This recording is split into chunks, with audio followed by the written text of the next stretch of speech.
Hello जय हिंद साथियों, आज हम कवर करने वाले हैं एक बहुत ही महत्वपूर्ण टॉपिक भूगोल का, यानी ज्योग्राफी का एक बहुत ही इम्पोर्टेंट टॉपिक जहां से बहुत सारे प्रश्न आपके प्रीवियस ईयर एग्जाम में बने हुए हैं और बनने की भरपूर संभावना भी है। तो चलिए शुरू करते हैं। टॉपिक का नाम है हमारा वायुमंडल, एक संपूर्ण अध्ययन। इसमें हम वायुमंडल से संबंधित जितने भी आपके प्रीवियस ईयर एग्जाम में पूछे गए और जो भी कोर कंसेप्ट है जहाँ से प्रश्न आपके एग्जाम में बार बार पूछे जाने की संभावना है उनको कवर करेंगे, क्योंकि जब एक बार आपका कंसेप्ट क्लियर हो जाता है तो एग्जाम क्लियर होने में आपका समय नहीं लगता है। तो हो सकता है कि थोड़ा सा ज़्यादा टाइम लगे, लेकिन यकीन मानिएगा इससे बाहर एक भी क्वेश्चन नहीं आएगा। ठीक, चलिए आगे बढ़ते हैं। अगर हम आगे की बात करते हैं तो इसमें देखते हैं कि जो हमारा वायुमंडल है, वायुमंडल का मतलब क्या होता है? वायुमंडल का मतलब होता है वायु का मंडल, यानी हवा का एक मंडल। यानी हवा में क्या होता है? बहुत सारा गैस होता है। हवा में, वायु में क्या होता है? बहुत सारा गैस होता है। और इसमें आपका जो सबसे ज़्यादा गैस कौन सा पाया जाता है हमारे वायुमंडल में? तो हमारे वायुमंडल में सबसे ज़्यादा जो गैस पाया जाता है वो आपका नाइट्रोजन होता है। कितना पाया जाता है? तो 78% पाया जाता है। कितना जी? 78% पाया जाता है। उसके बाद कार्बन डाइऑक्साइड की बात करते हैं तो कार्बन डाइऑक्साइड कितना मात्रा पाया जाता है? तो 0.036% पाया जाता है, जिसको कभी कभी 0.03% भी मान लिया जाता है। तो इसके लिए भी कंफ्यूज नहीं होना है। ठीक, उसके बाद हम ऑक्सीजन की बात करते हैं। तो ऑक्सीजन कितना पाया जाता है? 21% पाया जाता है। ऑक्सीजन कितना पाया जाता है? तो 21% पाया जाता है। और आर्गन लगभग 0.9% पाया जाता है। इसमें जो सबसे इंपॉर्टेंट फैक्ट है, आपको पता होना चाहिए कि सबसे ज़्यादा गैस को कौन सी गैस पाई जाती है सबसे ज़्यादा मात्रा में? ऑक्सीजन कितना % पाया जाता है और कार्बन डाइऑक्साइड कितना मात्रा में पाया जाता है। और मैक्सिमम जो सवाल बने हुए हैं आपका कार्बन डाइऑक्साइड नाइट्रोजन से बने हुए हैं। ठीक है, इस बात को भी आप क्या कीजिएगा, ध्यान रखिएगा। उसके बाद यहाँ कुछ इंपॉर्टेंट फैक्ट्स है कि अन्य गैस, हीलियम एवं अन्य सूक्ष्म गैस भी इसमें होते हैं। जो ट्रोपोस्फेरिक ओजोन हमारे पर्यावरण के लिए क्या होती है? हानिकारक होती है। एक थोड़ा सा इससे रिलेटेड फैक्ट है, इसको भी आप ध्यान रखिएगा। इसमें हम क्या पढ़े? वायुमंडल का मतलब होता है हवाओं का समूह। इसमें देखिए कि सबसे ज़्यादा वायु में सभी गैसों का मिश्रण होता है और उसमें सर्वाधिक कौन सा गैस पाया जाता है? तो सर्वाधिक आपका नाइट्रोजन पाया जाता है। कितना प्रतिशत पाया जाता है? तो 78% पाया जाता है। और ऑक्सीजन कितना प्रतिशत पाया जाता है? तो 21% पाया जाता है। कार्बन डाइऑक्साइड कितना पाया जाता है? तो 0.036% पाया जाता है। और आर्गन को आपको याद रखने की ज़रूरत नहीं है, बस अगर इतना 3 फैक्ट्स अगर लगभग याद है तो आपका काम बन जाएगा। ठीक, चलिए हम अगले स्लाइड पे चलते हैं। उसके बाद देखते हैं कि वायुमंडल की परतें। वायुमंडल की अगर हम परतें देखते हैं तो देखिए, नीचे से जाते हैं तो सबसे पहले हमको क्या मिलता है? क्षोभमंडल मिलता है। सबसे पहले हमको क्या मिलता है? सबसे पहले की अगर हम बात करते हैं तो सबसे पहले हमको मिलता है क्षोभमंडल। सबसे पहले हमको क्या मिलता है? क्षोभमंडल मिलता है। अगर इसकी ऊंचाई की बात करते हैं तो 0 से 18 किलोमीटर तक होता है। और औसत ऊंचाई की बात करते हैं तो 13 किलोमीटर होता है। इसका औसत ऊंचाई कितना होता है? 13 किलोमीटर होता है। इस बात को भी ध्यान रखिएगा। इसमें क्या होता है कि जैसे जैसे हम ऊंचाई पर बढ़ते हैं इसमें तापमान में वृद्धि होती है कि गिरावट होती है? तो इसके तापमान में क्या होती है? गिरावट होती है। ऊंचाई के साथ साथ इसके तापमान में क्या होती है? गिरावट होती है। और जितने भी मौसमी घटनाएं हैं, जैसे बारिश हो गया, आंधी हो गया, ठीक है, तूफान हो गया, बवंडर हो गया, ये सारा चीज़ें किस मंडल में आता है? तो क्षोभमंडल में ही आता है। यानी क्षोभमंडल कभी शांत नहीं रहता है। यहाँ जितनी भी मौसमी घटनाएं होती है, कभी धूप है, कभी आंधी है, कभी तूफान है, कभी वर्षा है, ये सारी की सारी घटनाएं कहाँ संपन्न होती है? किस मंडल में? तो ये आपकी क्षोभमंडल में होती है। कहाँ होती है? तो क्षोभमंडल में होती है। उसके बाद अगर हम बात करते हैं कि इसके ऊपर जो मंडल होता है उसका नाम है समताप मंडल। उसके ऊपर वाले मंडल को क्या बोलते हैं? समताप मंडल बात करते हैं। और इसकी ऊंचाई लगभग 18 से 50 किलोमीटर तक होती है। इसकी ऊंचाई कितनी होती है? तो 1850 किलोमीटर होती है। 18 से 50 किलोमीटर होती है। और इसमें क्या होता है कि जैसे जैसे हम ऊंचाई पर जाते हैं वहाँ और टेम्परेचर भी बढ़ते जाता है। ऊंचाई के साथ साथ टेम्परेचर भी क्या होता है? बढ़ते जाता है। ठीक है। और सबसे इम्पॉर्टेंट जो इम्पॉर्टेंट फैक्ट्स है, इसी में ओजोन लेयर पाया जाता है। क्या? इसी में आपका ओजोन लेयर पाया जाता है, ओजोन की परत। और यहाँ ये जेट विमान उड़ाने के लिए क्या होती है? बहुत ही अनुकूल होती है। जेट विमान किस मंडल में उड़ता है? तो जेट विमान उड़ने के लिए मौसमी घटनाएं का ना होना जरूरी होता है। और क्षोभमंडल में आपका मौसमी घटनाएं होता है। तो इसीलिए जो जेट होता है कहाँ उड़ता है? तो आपका समताप मंडल में ही होता है। और ओजोन परत जो पाया जाता है वो समताप मंडल में ही होता है। ओजोन की मोटाई किससे मापते हैं? तो डॉप्सन से मापते हैं। अगर हम बात करते हैं कि ओजोन को सबसे ज़्यादा क्षरण किससे होता है? तो आपका क्लोरोफ्लोरोकार्बन हो गया, CFC हो गया, ठीक है, या फिर हाइड्रोफ्लोरोकार्बन हो गया। उसके बाद अगर हम बात करते हैं कि जो आपका ओजोन करता क्या है? तो ओजोन क्या करता है कि जो भी सूरज से हानिकारक पराबैंगनी किरणें जो आती है, अल्ट्रावायलेट जो रेज होती है, उससे हमारी रक्षा करती है। क्या होगा अगर ओजोन नहीं होगा तो? अगर ओजोन नहीं होगा तो डायरेक्ट जो अल्ट्रावायलेट रेज है, जो पराबैंगनी किरणें हमारे शरीर पर पड़ेगी, तो उससे कैंसर जैसी भयानक बीमारी हो सकता है। ठीक है, तो उससे हमारी रक्षा करता है, इसलिए ये पृथ्वी की सुरक्षा कवच के रूप में भी क्या किया जाता है? तो जाना जाता है। ठीक, बहुत ही इंपॉर्टेंट है आपका ओजोन लेयर, बहुत ज़्यादा इंपॉर्टेंट है। उसके बाद मध्यमंडल की बात करते हैं। किसकी बात करते हैं? उसके बाद हम किसकी बात करते हैं? तो मध्यमंडल की बात करते हैं। इसकी ऊंचाई कितना है? तो इसकी ऊंचाई की अगर हम बात करें तो 50 से 80 किलोमीटर है। और इसमें जैसे जैसे हम ऊंचाई पर बढ़ते हैं तैसे तैसे क्या होता है कि उस तापमान में गिरावट देखने को मिलता है। तापमान में क्या देखने को मिलता है? तो तापमान में गिरावट देखने को मिलता है। और सबसे ठंडी परत है ये, सबसे ठंडी परत कौन पाया जाता है? तो आपका मध्यमंडल पाया जाता है। और जो उल्का पिंड होता है, उल्का पिंड भी यहाँ आकर बुझ जाता है, समाप्त हो जाता है। तो किस में? तो मध्यमंडल में। ध्यान रखिएगा, उल्का पिंड से संबंधित कौन सा मंडल है? तो मध्यमंडल है। उल्का पिंड से संबंधित कौन सा मंडल है? तो मध्यमंडल है। ठीक है, और सबसे ठंडी परत कौन सा है? तो ये मध्यमंडल ही है। सबसे ठंडी परत कौन सा है? तो मध्यमंडल ही है। ठीक, उसके बाद अगर हम बात करते हैं उसके आगे वाले की बात करें तो उसके आगे कौन सा है? तो आपका तापमंडल है। क्या है? तापमंडल है। ठीक है, इसकी ऊंचाई की बात करते हैं तो 80 किलोमीटर से ऊपर वाला क्षेत्र क्या कहलाता है? तापमंडल कहलाता है। क्षोभमंडल, समतापमंडल, मध्यमंडल, और इसको तापमंडल बोले या फिर आयन मंडल भी बोल लेते हैं। ध्यान रखिएगा, इसको हम आयन मंडल का भी नाम दे देते हैं। आयन मंडल, इसको हम आयन मंडल का भी नाम दे देते हैं। और इसमें जैसे जैसे हम ऊपर बढ़ते हैं, जैसे जैसे हाइट पर जाते हैं, वैसे वैसे टेम्परेचर में क्या देखने को मिलता है? टेम्परेचर में वृद्धि देखने को मिलता है। टेम्परेचर में क्या देखने को मिलता है? तो टेम्परेचर में वृद्धि देखने को मिलता है। और सबसे गर्म वो आयन मंडल इसी में पाया जाता है। ठीक है, और इसके ऊपर बहिर्मंडल होता है, यानी बहिर्मंडल होता है। सबसे बाहरी का क्षेत्र क्या होता है? बहिर्मंडल होता है। देखिए, तो अब कहाँ ऊंचाई के साथ तापमान घटता है, कहाँ बढ़ता है, इसको हम ऐसे याद रख सकते हैं। पहले घटा, जैसे क्षोभमंडल से जाइएगा तो पहले यहाँ पर आपको देखने को मिलेगा, कि सबसे पहले गिरा है, फिर बढ़ा है, फिर गिरा है, और फिर बढ़ा है। ठीक है, तो यहाँ आपको देखने को ये मिल जाएगा। ठीक, मतलब एक अगर याद कर लीजिए तो आप आसानी से याद इसको कर सकते हैं। ठीक, तो इसमें अगर हम टेम्परेचर की गिरता है, पहले आपका क्या होता है? पहले आपका गिरता है, फिर बढ़ता है, फिर गिरता है, फिर बढ़ता है। ऐसे याद रखिएगा। पहले ध्यान रखिएगा गिरेगा, उसके बाद बढ़ेगा, फिर गिरेगा और फिर बढ़ेगा। ठीक, उसके बाद हम आगे बात करते हैं क्षोभमंडल की। तो क्षोभमंडल में क्या होता है? ये मौसम का केंद्र होता है। वायुमंडल की ये सबसे निचली परत होता है। अगर हम वायुमंडल की सबसे निचली परत की बात करते हैं तो कौन होता है? तो आपका क्षोभमंडल होता है। अगर ध्रुव पर से इसकी ऊंचाई की बात करते हैं तो ध्रुव पर से इसकी ऊंचाई कितना होता है? तो ध्रुव पर से इसकी ऊंचाई होता है आपका 8 किलोमीटर। कितना होता है जी? तो इसका ध्रुव पर से ऊंचाई की बात करते हैं तो 8 किलोमीटर होता है। और अगर हम भूमध्य रेखा से बात करते हैं तो भूमध्य रेखा से कितनी इसकी ऊंचाई होती है? भूमध्य रेखा से अगर हम बात करते हैं इसकी ऊंचाई होता है आपका 18 किलोमीटर। ठीक है, इसकी ऊंचाई कितना होता है? तो इसकी ऊंचाई होता है 18 किलोमीटर। अगर हम पोल से मापते हैं तो 8 किलोमीटर होता है। और हम अगर भूमध्य रेखा से मापते हैं तो ये कितना होता है? ये आपका 18 किलोमीटर होता है। कितना होता है? तो 18 किलोमीटर होता है। अगर हम इसकी औसत ऊंचाई की बात करते हैं तो औसत कैसे निकलता है? सभी संख्याओं का योग बटा कुल परिणामों की संख्या। तो 18 8 26 बटा 2 करेंगे तो 13 किलोमीटर इसका औसत ऊंचाई होता है। ऐसा इसलिए बताया है क्योंकि आपका ये एग्जाम में प्रश्न बना हुआ है। ठीक, उसके बाद बात करते हैं कि क्षोभमंडल में क्या होती है कि सभी मौसमी घटनाएं घटित होती है। जैसे बारिश हो गया, तूफान हो गया, बादल हो गया, ऑलरेडी हम कवर कर चुके हैं।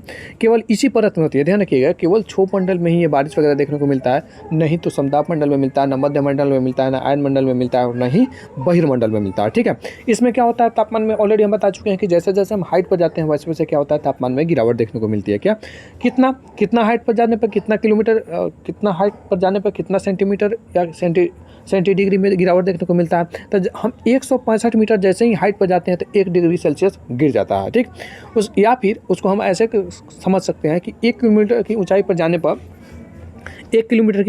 पर 6.5 डिग्री सेल्सियस क्या हो जाता है? तापमान घट जाता है। ऐसा जनरली देखने को मिलता है कि हम जैसे जैसे ऊपर जाएंगे तो टेम्परेचर बढ़ते जाएगा, लेकिन रियल में ऐसा नहीं होता है। क्षोभमंडल में ऐसा नहीं होता है कि जैसे जैसे हम हाइट पर जाते हैं वैसे वैसे वहाँ का टेम्परेचर क्या हो जाता है? गिर जाता है। लेकिन वहीं अगर क्षोभमंडल के बाद समताप मंडल की बात करेंगे तो वहाँ का माहौल ही अलग होता है। ठीक है, चलिए अब हम बात करते हैं सौर विकिरण और वायुमंडलीय प्रक्रिया की। सौर विकिरण और अगर हम वायुमंडलीय प्रक्रिया की बात करें तो ध्यान रखिएगा, ये हमारा जो क्षेत्र कहलाता है, जैसे हमारा जो पृथ्वी है ना, जो हमारा पृथ्वी है थोड़ा सा झुका हुआ है। कितना झुका हुआ है? तो 23.5 डिग्री पे यह झुका हुआ है। 23.5 डिग्री पर यह झुके होने के कारण क्या होता है कि इसका कभी भी जो डायरेक्ट रेज होता है, कभी भी इसका जो डायरेक्ट रेज होता है वो आपका पुल तक नहीं पहुंचता है, जिसके कारण यहाँ पर हमेशा ठंडा ही रहता है। हमेशा क्या रहता है? ठंडा ही रहता है। लेकिन एक बात ध्यान रखिएगा कि भूमध्य रेखा पर एक बार सीधा आपका रेज पड़ता है, सीधा किरण पड़ता है, एक बार कर्क रेखा पर और एक बार मकर रेखा पर पड़ता है। ठीक है, एक बार कर्क रेखा पर और एक बार मकर रेखा पर पड़ता है सीधा। बाद बाकी ये हमेशा तिरछा घुमा हुआ है। तिरछा घुमा होने के कारण क्या होता है कि आप एक तो भूमध्य रेखा होता है, सौर विकिरण यहाँ पर क्या होता है? कम होता है। बादलों की अधिक मात्रा होती है। बादलों की अधिक मात्रा होती है कहाँ? तो जो भूमध्य रेखा होती है वहाँ पर देखने को मिलता है कि बहुत ज़्यादा बारिश होती है। उसके बाद उपोष्ण कटिबंध होता है, सौर विकिरण यहाँ पर क्या होती है? अधिक होता है। जो उपोष्ण कटिबंध होता है, यहाँ सौर विकिरण अधिक होता है और बादलों की मात्रा क्या होती है? कम होती है।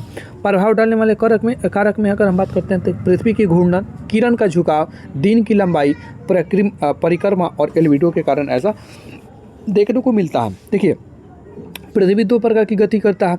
एक तो घूर्णन करता है, अपने अक्ष पर जब घूमता है तो उसको हम घूर्णन कहते हैं। ठीक है, तो घूर्णन के कारण क्या होता है? दिन और रात होता है। और सूर्य के चारों ओर क्या करता है? चक्कर लगाता है, उसको हम परिक्रमण बोलते हैं। इससे क्या होती है? ऋतु परिवर्तन होता है। इससे क्या होता है? तो ऋतु परिवर्तन होता है। ठीक, जैसे आपका लट्टू जो नाचता है, तो देखिएगा जैसे ही आपका लट्टू नाचता है तो लट्टू दो प्रकार का नाचता है। एक तो ये वाला नाचता है और दूसरा यहाँ पर देखिएगा कि ये वाला भी पोर्शन नाचता है। तो ये इसका अक्ष कहलाता है, इसको आप परिक्रमण कह सकते हैं। और ये वाला आपका क्या होगा? इसको आप घूर्णन कह सकते हैं।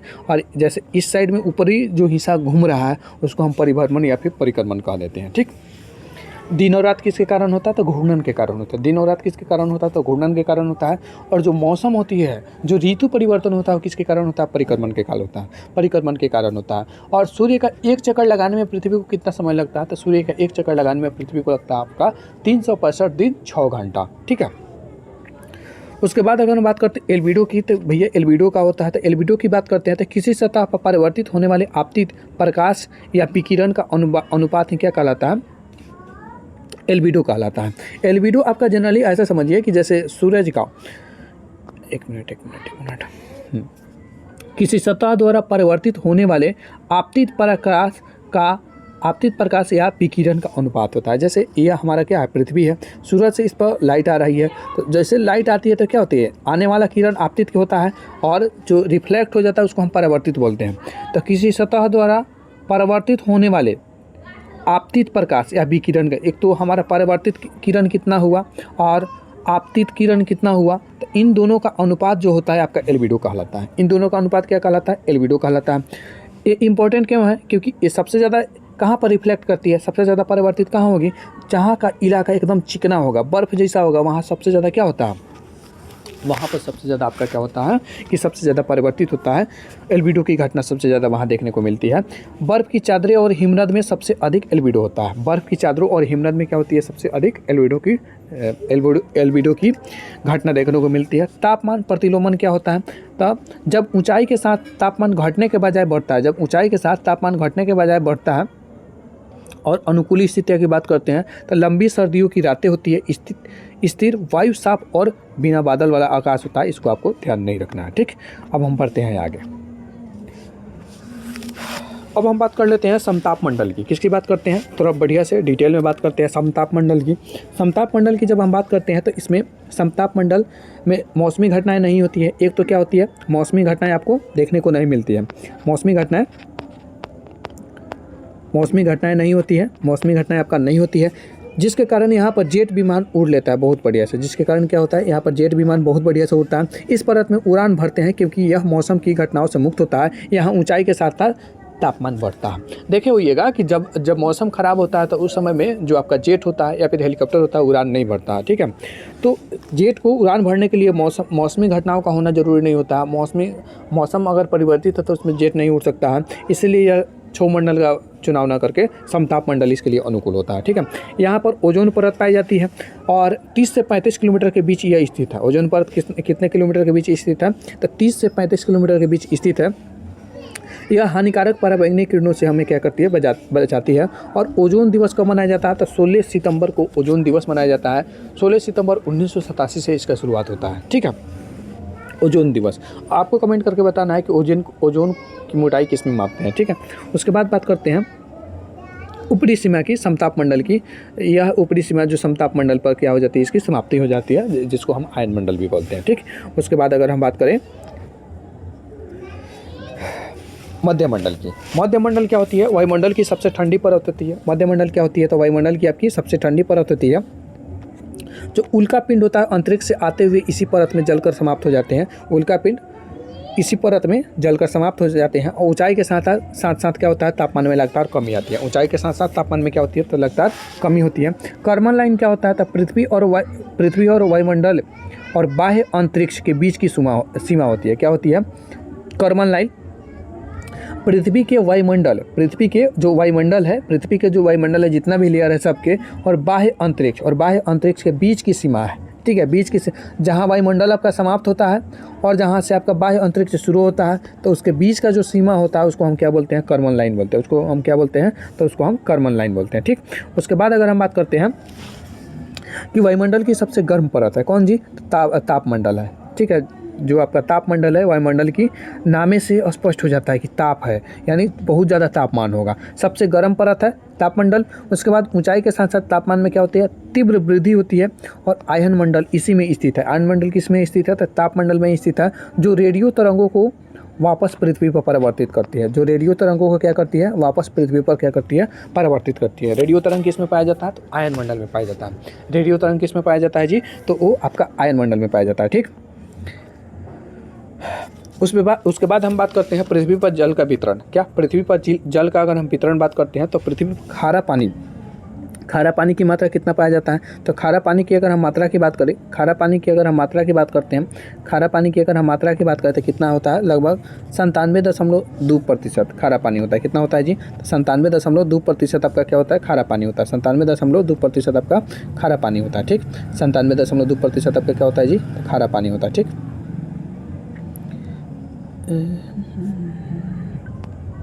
उसके बाद ताज़ा पानी कितना होता है, तो लगभग 2.8% होता है। ताज़ा पानी कितना होता है, तो 2.8% होता है। और एक बात ध्यान रखिएगा, जब ऑप्शन में आपको 2.8 नहीं दिखे तो आप 2.5 के साथ जाइएगा। क्या आप 2.5 के साथ जाइएगा। अगर 2.5% आंसर में दिया हो, ठीक है, 2.8 ना हो तो 2.5 के साथ जाइएगा, क्योंकि एसएससी इसको भी सही माना होगा, ठीक। ताज़ा पानी जो आपका 2.8% होता है, उसका जो सर्वाधिक मात्रा यानी 2.8% का सबसे अधिक मात्रा किस में पाया जाता है, तो सबसे अधिक मात्रा आपका पाया जाता है हिमनद में।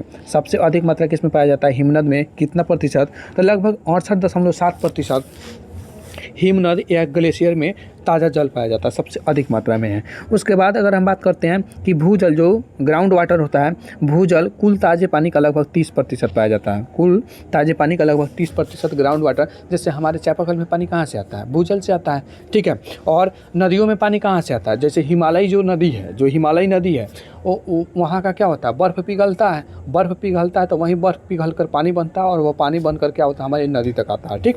तो हिमनद जो है या फिर ग्लेशियर है, वहाँ पर पानी का स्टोरेज है, और सबसे शुद्ध पानी और सर्वाधिक मात्रा में शुद्ध पानी वहाँ पर स्टोर है। उसके बाद अगर हम बात करते हैं वर्षा जल से, वो क्या हो जाता है, नीचे रिस कर हमारे पृथ्वी के यानी भूमि के नीचे चल जाता है, उसको हम ग्राउंड वाटर बोलते हैं। तो एक तो हिमनद में सबसे शुद्ध जल लगभग 68.7%, और दूसरा बात करते हैं तो भूजल का उसका जैसे 30.1% है। और नदियों और झील में शुद्ध मात्रा की बात करते हैं, पानी की शुद्ध मात्रा की बात करते हैं, शुद्ध जल की बात करते हैं, तो केवल 0.4% पाया जाता है। कितना, तो केवल 0.4% पाया जाता है, ठीक।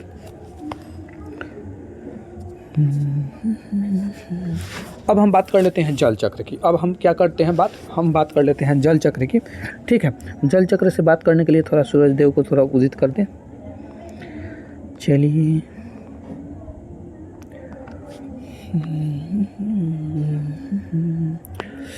ये है हमारा सूरज भगवान, सूरज देव, सन है, सन, ठीक है। ये हमारे क्या है, सन है, ठीक।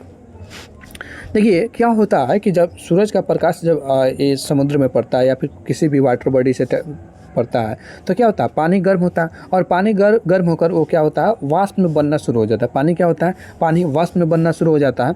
पानी क्या होता है, तो वाष्प में बनना आपका शुरू हो जाता है। पानी आपका वाष्प में बनना शुरू हो जाता है और यह जल से जलवाष्प में परिवर्तित हो जाता है। वाष्पीकरण में क्या होता है, पानी जल से वाष्प में बदल जाता है, यानी एक प्रकार का गैस में बदल जाता है। और उसके बाद जैसे जैसे ऊपर जाता है, जैसे जैसे ये ऊपर जाता है वैसे वैसे, ये क्षोभ मंडल की बात है। क्षोभ मंडल में क्या होता है, जैसे जैसे ऊंचाई पर बढ़ते हैं तैसे तैसे क्या होता है, तापमान में कमी होता है। तो जैसे इधर बहुत ज़्यादा इसको हीट मिला, कहाँ जी, तो इसको जैसे किसी भी वाटर बॉडी में है, चाहे समुद्र में है, चाहे नदी में है, कहीं भी है, तो यहाँ पर इसको बहुत ज़्यादा हीट मिला। तो हीट मिला तो क्या हुआ, वाष्प में बदल गया। और वाष्प जैसे जैसे वो जब गर्म हो जाता है वाष्प, तो गर्म हवा ऊपर की ओर बढ़ती है। तो ये भी क्या होता है, ऊपर की ओर बढ़ता है। क्षोभ मंडल में ऊपर की ओर बढ़ता है, और क्षोभ मंडल में ऊंचाई के साथ साथ क्या होता है, तापमान में गिरावट आती है। तो तापमान में जब ऐसा होता है कि जहाँ इसका 0 डिग्री सेल्सियस हो जाता है लगभग, या उससे कम में ही क्या हो जाता है, संघनित होना शुरू हो जाता है। यानी जो जलवाष्प है, जो आपका वाष्प है, वो किस में बदलना शुरू हो जाता है,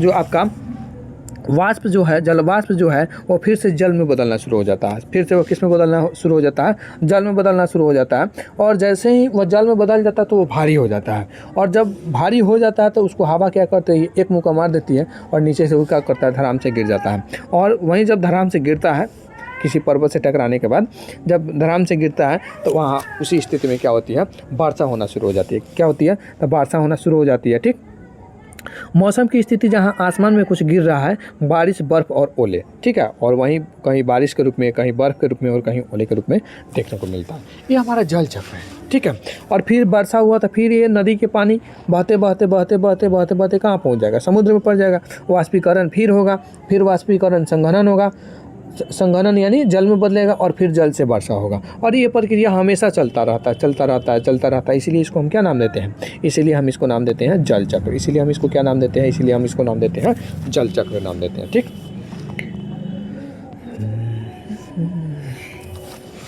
अब हम बात कर लेते हैं आर्द्रता और संघनन की प्रक्रिया की। किसकी, आर्द्रता और संघनन की प्रक्रिया की बात करते हैं। तो वायुमंडल में मौजूद जलवाष्प की वास्तविक जो मात्रा होती है वो क्या होती है, तो पूर्ण आर्द्रता होती है। क्या होती है दी, तो उसमें क्या होती है, तो उसमें पूर्ण आर्द्रता होती है। क्या होती है, तो उसमें पूर्ण आर्द्रता होती है।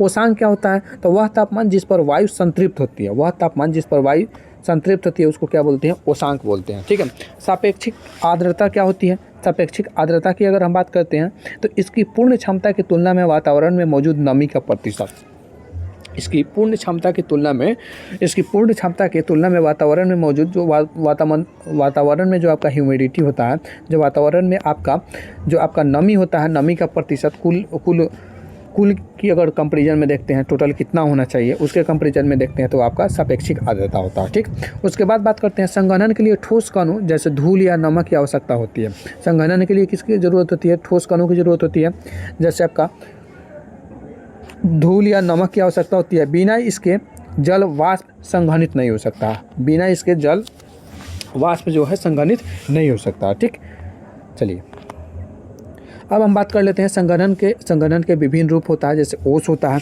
संघनन के फलस्वरूप बनने वाली आर्द्रता या नमी होती है। ठीक है, जैसे मॉर्निंग में आप देखे होइएगा इसको, ठीक है, पत्ता पर बहुत सुंदर से आपको दिखने को मिलता है। ओस जो होता है क्या होता है, संघनित हो जाता है।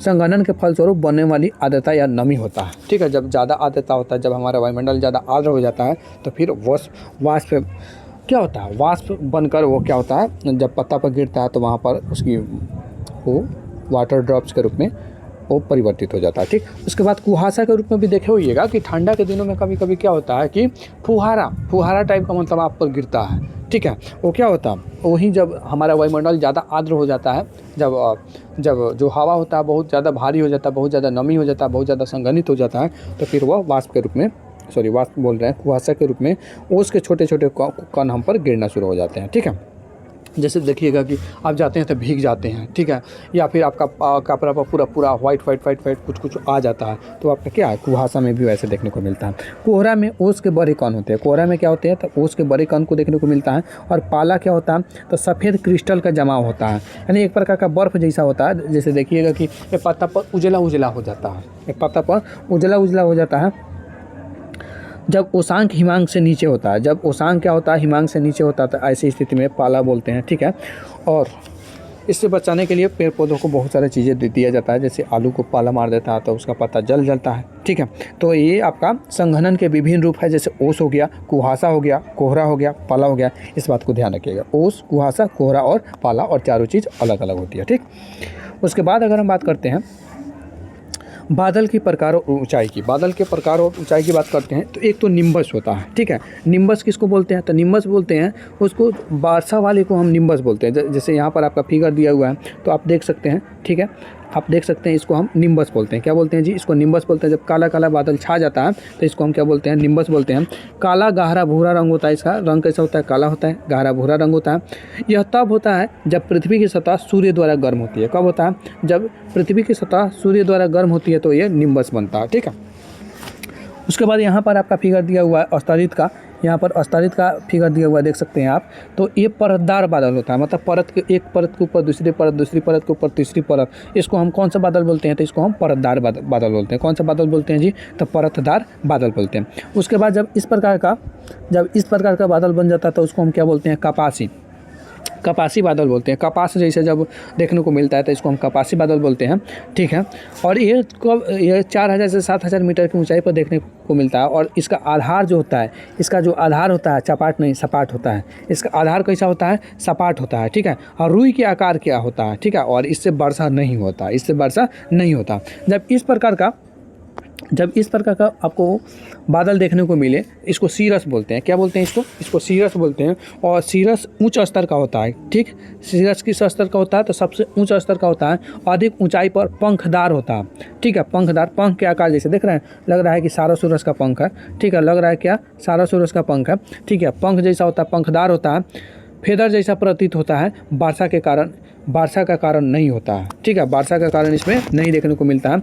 जो निम्बस होता है ये वर्षा वाले होते हैं। जो स्तरीय होता है निम्न स्तर का होता है, कपासी होता है मध्य स्तर का होता है, सबसे ऊंचा स्तर का कौन होता है? आपका सीरस होता है। ये आपका बादल के कुछ प्रकार थे, इसको कवर कर लिए हैं। उसके बाद देखते हैं वर्षण और उसके प्रकार, ठीक है। वर्षण और उसके प्रकार यानी वर्षा किन किन कारणों से होता है? तो एक तो संवहनीय वर्षा होती है। संवहनीय वर्षा के कहने का मतलब ये है कि संवहनीय वर्षा हम उस स्थिति को कहते हैं कि सूर्य की गर्मी के कारण वायु का जब ऊपर उठता है, सूर्य की गर्मी के कारण जब वायु क्या होता है, सूर्य की गर्मी के कारण जब वायु क्या हो ऊपर उठे, सूर्य की गर्मी के कारण जब वायु ऊपर उठती है तो धीरे धीरे क्या होती है? वो ठंडा हो जाती है और वर्षा होती है। तो इस प्रकार जो टेम्परेचर के माध्यम से होता है उसको हम संवहनीय वर्षा बोलते हैं, ठीक। उसके बाद अगर हम बात करते हैं, एक होता है आपका भौगोलिक पर्वतीय वर्षा, पहाड़ के कारण होने वाली वर्षा। जैसे हम बात की है कि मान लीजिए हवा ऊपर उठ रही है, गर्म हवा ऊपर की ओर उठती है और उठते उठते ये इसका ढाबा लड़ जाता है, किससे? पहाड़ से। अब ढाबा लड़ता है तो क्या होता है? बैक मारता है और बैक मार कर बढ़िया से बारिश बरसता है, ठीक है। जनरली ये वहाँ देखने को मिलता है जहाँ पर्वत क्षेत्र होता है, वहाँ पर जनरली अधिक मात्रा में वर्षा होते रहता है, ठीक है। कुछ ऐसा क्षेत्र है कि हर रोज़ वहाँ पर बारिश होता है, पर्वत के अगर क्षेत्र में है तो, ठीक है। तो इसको कौन सा वर्षा बोलते हैं? तो भौगोलिक या पर्वतीय वर्षा बोलते हैं। एक चक्रवाती वर्षा बोलते हैं। जो वर्षा चक्रवात के कारण आता है उसको हम क्या बोलते हैं? चक्रवाती वर्षा बोलते हैं। चक्रवात के कारण इसकी उत्पत्ति होती है, ठीक है। गर्म, और ये चक्रवात बनता कब है? चक्रवात तब बनता है जब गर्म वायु और ठंडी वायु आपस में मिल जाती है तो वहाँ पर चक्रवात का निर्माण होता है। और फिर वहाँ पर उसके कारण जो भी बारिश होता है उसको हम क्या बोलते हैं? उसको हम चक्रवाती वर्षा बोलते हैं, ठीक।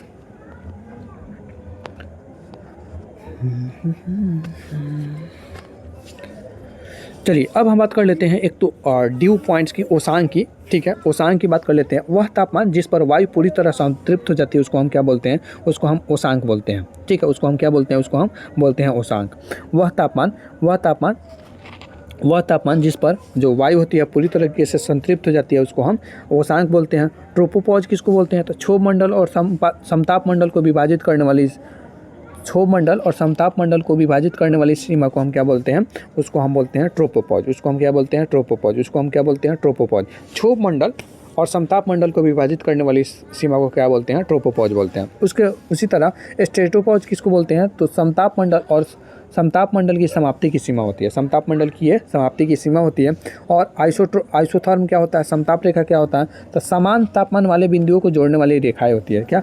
समान तापमान वाले बिंदुओं को जोड़ने वाली रेखाएं होती है आइसोथर्म। थर्म का मतलब होता है टेम्परेचर से, आप ध्यान रखिएगा। आइसो मतलब सेम होता है, थर्म मतलब टेम्परेचर होता है। यानी जिसका तापमान समान हो, जिसका तापमान क्या हो, समान हो, समान तापमान वाले बिंदुओं को जोड़ने वाली रेखा ये आइसोथर्म होती है। ठीक, उसके बाद अगर हम कर्मन लाइन की बात करते हैं तब पृथ्वी के वायुमंडल और बाह्य अंतरिक्ष के बीच की सीमा होती है। कर्मन लाइन क्या होता है, तब पृथ्वी के वायुमंडल और बाह्य अंतरिक्ष के बीच की यह सीमा होती है कर्मन लाइन। ठीक, उसके बाद अगर हम बात करते हैं, इसके बाद बात करने के लिए कुछ नहीं है, नया टॉपिक है। अब मिलते हैं नेक्स्ट वीडियो में, तब तक पढ़ते रहिए, अपना और अपनों का ख्याल रखिए। आपको यह सेशन कैसा लग रहा है प्लीज़ कमेंट करके ज़रूर बताइएगा। ठीक है, और ठीक है, मिलते हैं नेक्स्ट वीडियो में, तब तक पढ़ते रहिए। Thank you again, thank you.